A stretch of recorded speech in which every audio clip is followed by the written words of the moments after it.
All right, some more news now. Congress is expected to vote tomorrow to ban the TikTok social media platform if it's not first sold by its Chinese parent company. Aside from the politics, Fox 26 business reporter Tom Zizka says that the move could also cause trouble for a lot of businesses and organizations that depend on the digital outlet. Tom. So much business done on social media. TikTok is no stranger to it. Lots of politics. That's not what we're talking about here.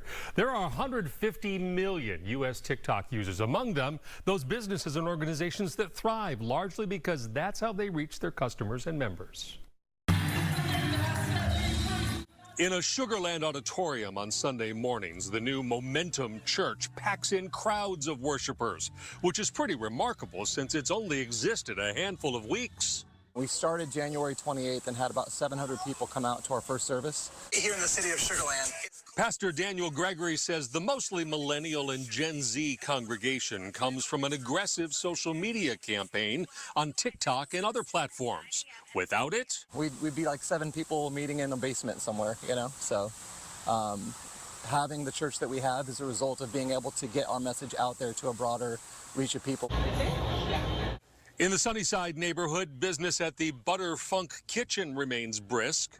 The flavor on point. Last November, popular TikTok food reviewer Keith Lee offered a glowing recommendation of the Houston restaurant to his millions of followers. Owner Aaron Johnson says business exploded. What a hell of a ride. Oh, man, it's been busy beyond my wildest dreams. Divest from your parent company, which is beholden to the Chinese Communist Party. The proposed TikTok ban came from a unanimous committee vote that the platform poses an unacceptable risk to national security by allowing the Chinese government to spy on and influence the American public. It's expected to get wide support from the full House, while those who depend on the digital platform say they'll be challenged without it. Like, we're going to find a way to broadcast the message as loud as possible, but you're taking away a microphone from us if you do that.